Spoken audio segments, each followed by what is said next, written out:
ginawa ni Catherine Bernardo sa kanyang ina dinagsa ng mga reaksyon at komento.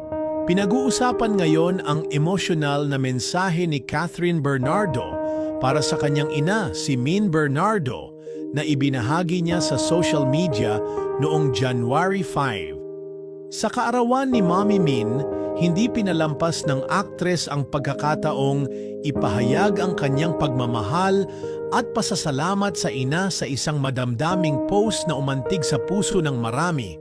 They say you can't choose your family, but if I had the chance, I'd still choose you to be my mom. Over and over again.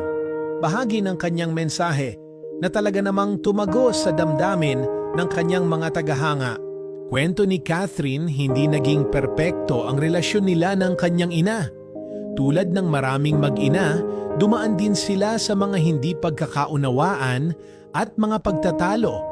Ngunit para kay Catherine, ang mga hindi perpektong sandali na ito ang lalong nagpatibay sa kanilang samahan.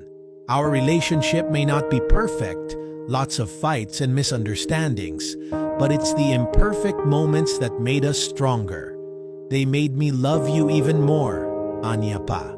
Ibinahagi rin ni Catherine kung paano naging malaking bahagi si Mommy Min sa paghubog sa kung sino siya ngayon. Ayon sa aktres, ang mga aral at gabay ng kanyang ina ang nagtulak sa kanya upang maging matatag, masipag at mapagmahal na tao.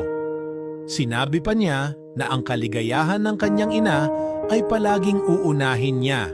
Marami ang humanga sa pagiging bukas ni Catherine tungkol sa kanilang relasyon.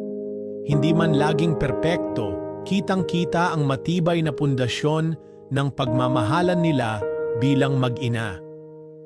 Ang simpleng mensahe ng aktres ay naging inspirasyon sa kanyang mga tagahanga at sa mga netizens na ipakita rin ang kanilang pagmamahal sa kanilang sariling mga magulang.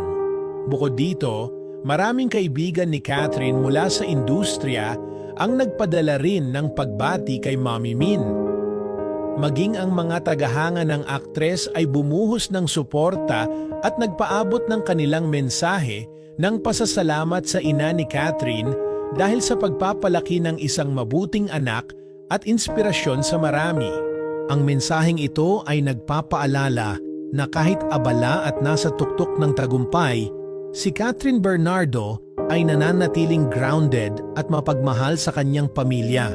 Isa itong kwento na nagpapatunay na ang mga bituin, kahit nasa itaas na, ay hindi nakakalimot lumingon sa kanilang pinagmulan at sa mga taong nagbigay sa kanila ng lakas para maabot ang kanilang pangarap.